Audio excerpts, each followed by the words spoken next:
vậy á, đúng không? Vậy á.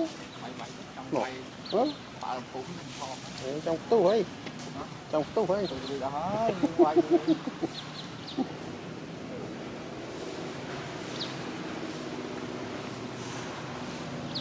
Vay đấy. Cái gì trong vay mà bọt sải màn đòn này.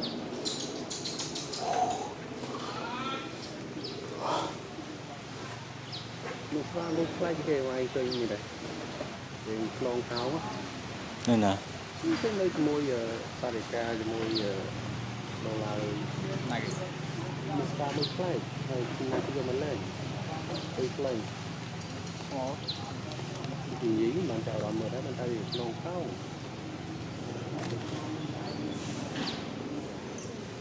cái bắt học từ đây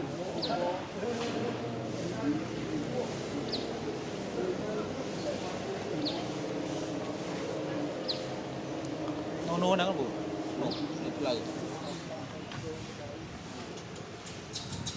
đã được nông cầu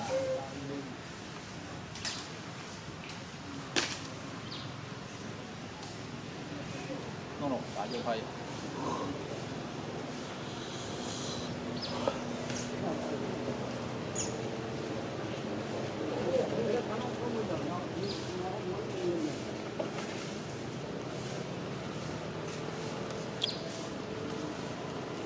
Hot trong con mưa nó sao đi lên nó